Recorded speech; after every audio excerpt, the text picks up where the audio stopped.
Hello everyone and welcome back to Grace-Filled Journals. Today's video is about picking out the right journal for you.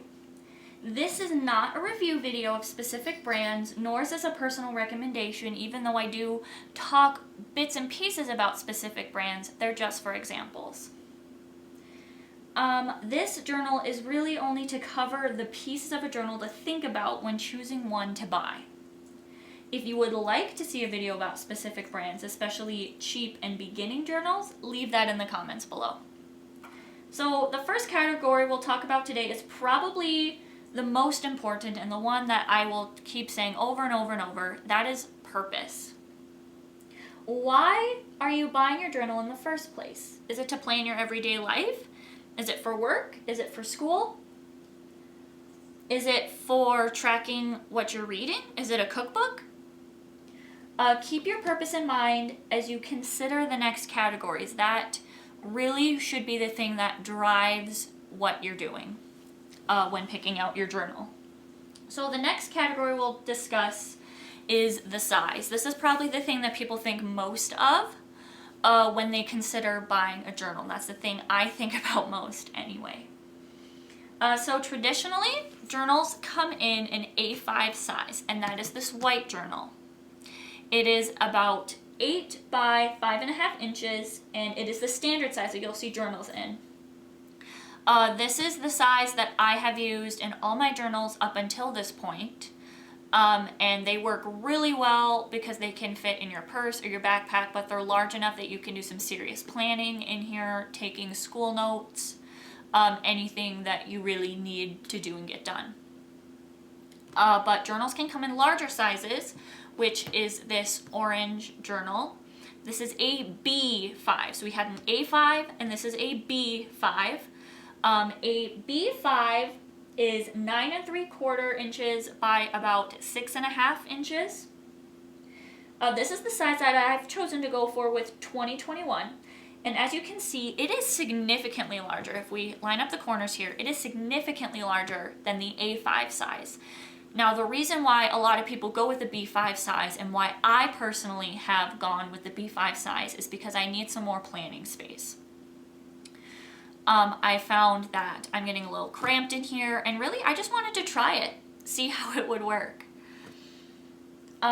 Journals can also be smaller, and that is this teal size. This is a B6. So if you think about some clothing sizes that have numbers and letters with them, these journal sizes work in a similar way. A5, B5, B6 is smaller. A B6 journal is about 6 3/4 inches by 4 3/4 inches. And you can see here that it is smaller than the A5 and significantly smaller than the B5 size. I think it is adorably cute. It is very small, but it really can fit anywhere. If you have big enough pockets, it can fit in your pocket. So some people really like B6 size journals for its very small size. There are some other sizes of journals that I don't have here. One is called the Traveler's Journal.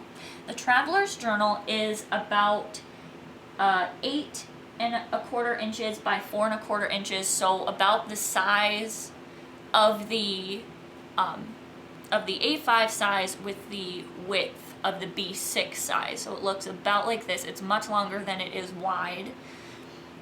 And this specific brand for all of these journals is Archer and Olive. And Archer and Olive has a new journal, which is a square. It is an 8 by 8 square. I was super excited when I saw it. I almost got that for my 2021 journal because I was so intrigued by it. I think that the traveler size and the square journal are super cool, and they can be really useful depending on what your purpose is. Something we do have to talk about with size, though, is one size does not necessarily fit all. And what I mean by that is similar to how a size 12 jeans is not the same size as another size 12 jeans in a different brand. That is the exact same way it is with journals. So if we have our A5 size journal here, the Archer and Olive is a pretty standard A5 size. That's kind of what I compare everything to. I bought 2 A5 size journals from Walmart, and you can tell the pink one, which is the current one I'm using, is a bit bigger. And this A5 size journal, also from Walmart, is a bit smaller. It doesn't mean that one is better than the other. It just means if you really want a standard A5, you might want to bring a ruler with you when looking at journals. But the next category to consider when buying a journal is paper thickness, or as we call it, GSM. Now, GSM is the thickness of paper.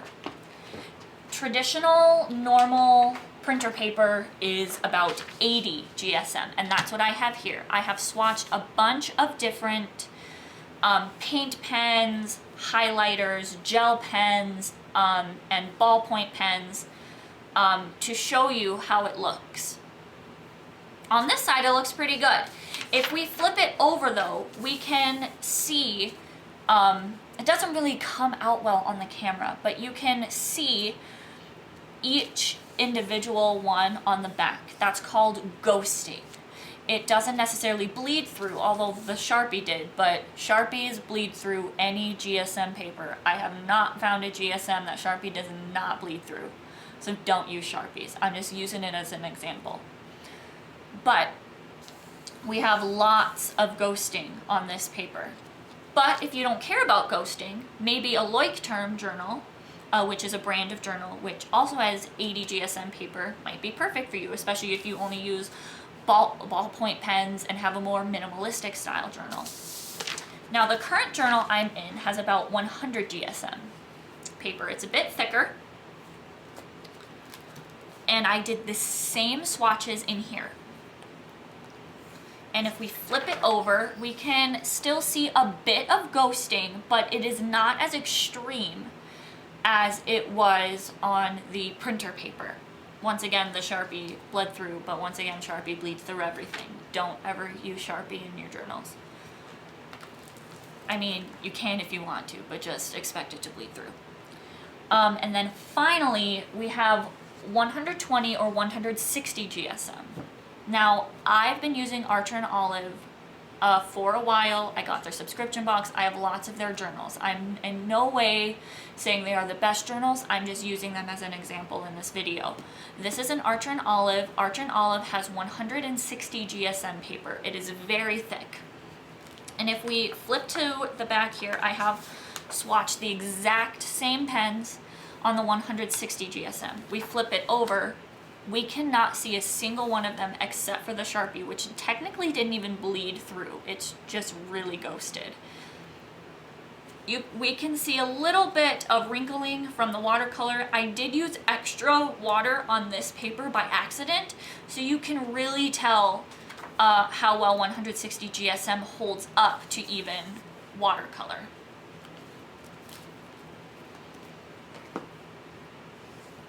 But that leads us to our next category, however, which is the number of pages you want in your journal.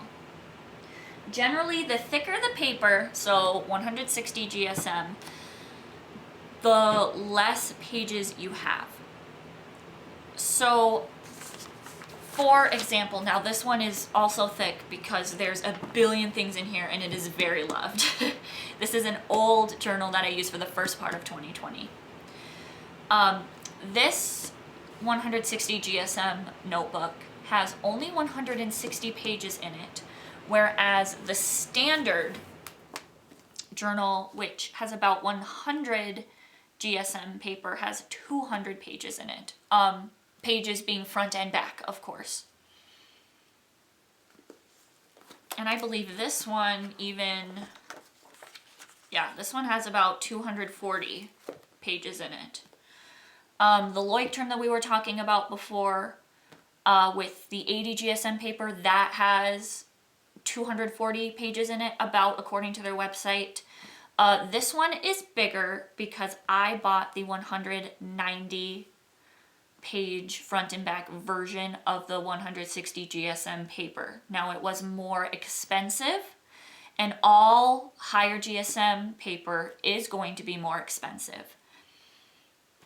But going back to how many pages are in each journal, this B5 size also has 160 in it. It also has 160 GSM paper. But the 160 GSM paper that is in this B6 journal only has 112 pages in it, but it's also smaller, so it's a little thinner. That is definitely something you want to think about, is how many months you're planning on using your journal for, thus how many pages you're going to need. So originally when I started bullet journaling,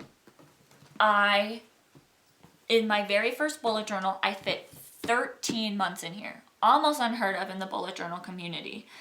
But that's because I didn't do a ton of artwork. I was really new to it. I just used it as a planner. So I was able to fit 13 months in here. And I believe this doesn't have page numbers in it, but it looks like it has about 200 pages front and back in it.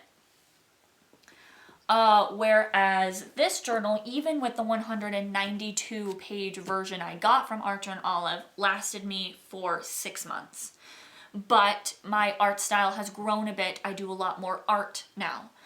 So that's also something to think about. One of my purposes, the reason why I got this B5 size is because I am a teacher, so I needed more planning space for teaching. But I know that if I put my teaching stuff in here, I will get even less months of personal planning space. So I'm anticipating I'll only get about 4 months in this journal, which I'm blessed that I can afford to do. A lot of people can't, which is another reason why you may want to stick with thinner pages so you have more of them. But we keep talking about price, so let's talk about price. It comes back to your preferences and your purpose, but I want to just reiterate that any journal is a good journal. If it fits your purpose, any price point is a good price point for you.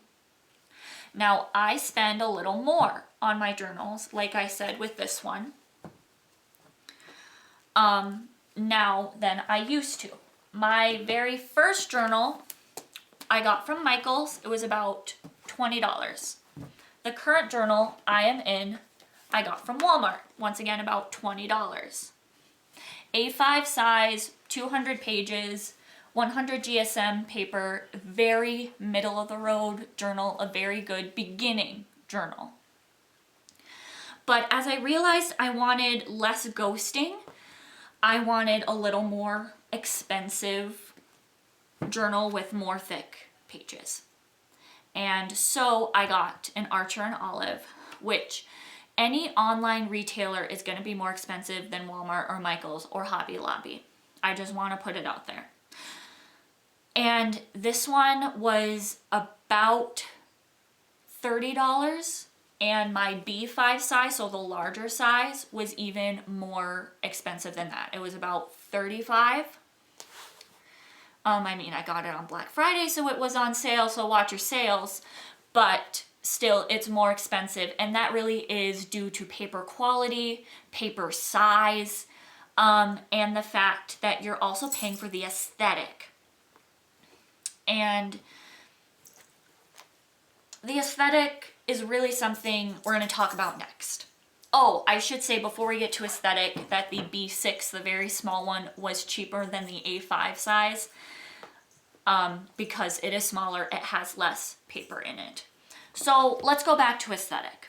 Now, I'm a pretty simple gal. I don't need a lot of colors. I don't need a lot. Obviously, purple's one of my favorite colors. I have lots of purple journals.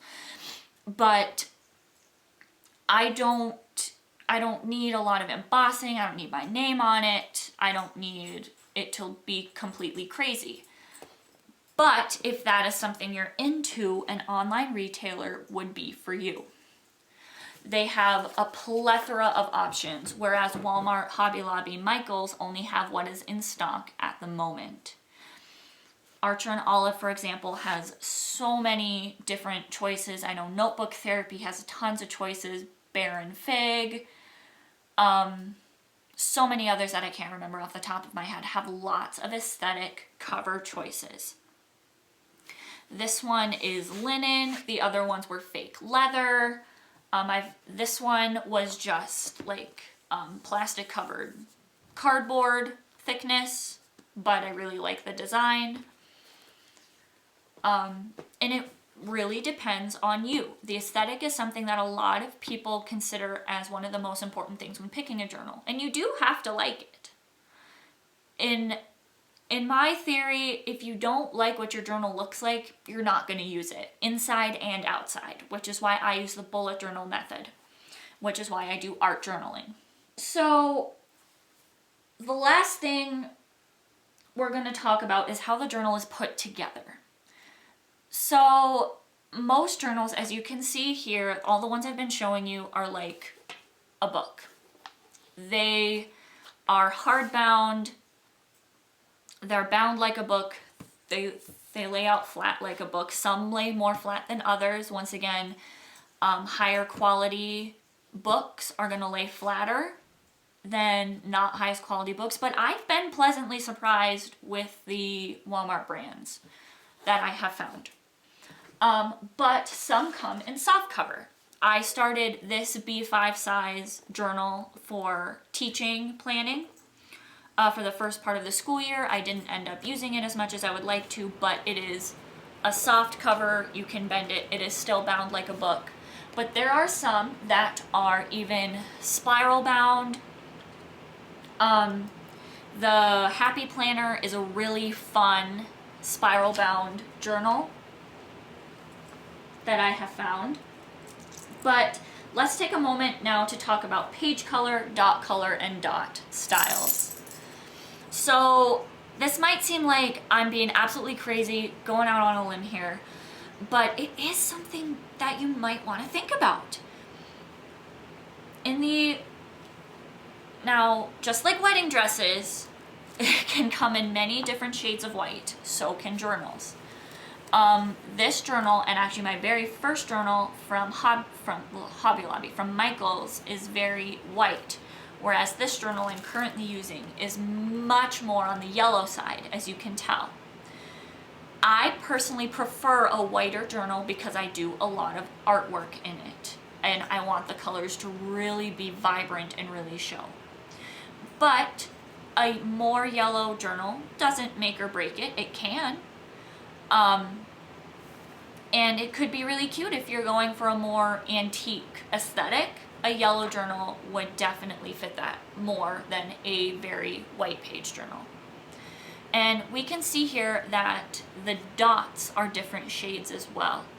This has lighter dots in it, and this has darker dots. Darker dots can be useful for really accurate spreads. You maybe will have less mistakes because you can really see the dots well. Lighter dots can be really helpful because when you're done with a spread and you look at it, you can barely see the dots and it looks very artsy, very aesthetic. Dot styles, I only have dot style journals except for one, which is lined. Lined journals can work just as well as dot journals. And they're really useful if you do a lot of writing in them.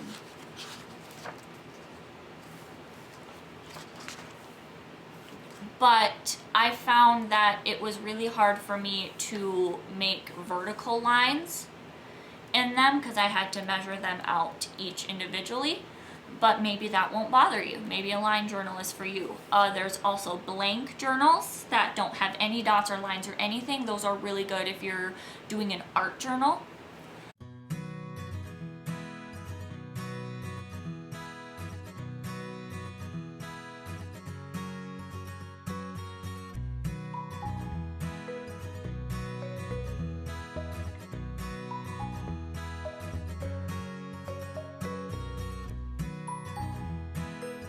Now, all of this leads me to my final point of what bullet journal is best for you.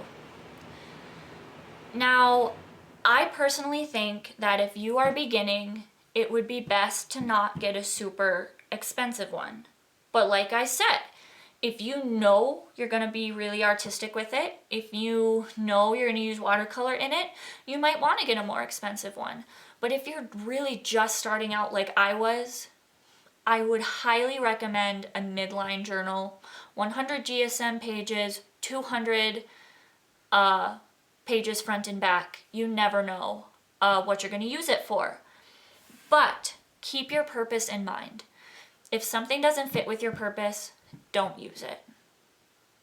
If you're buying it only for looks, and this is where a lot of people will get mad at me, but if you're only using your bullet journal for looks, might want to go back to your purpose and make sure that it's really, really working for you in the way that it needs to. But this has been long-winded, a very drawn-out video, but I hope it has been helpful to you. I obviously love journals, I love bullet journaling, and I love sharing my love of it with you. And I hope that this journal has helped you discover what journal attributes would be best for you, and hopefully to find out what journals are best for you. I will link in the description some really good videos that go through different journal brands, because once again, that's not what this what this video is about. But these are just the categories that I found over the years to be helpful to me, and I hope they're helpful to you as well. So without further ado, happy journaling, everyone. Oh, excuse my cat in the background. I hope you have a great day and you live a grace-filled life.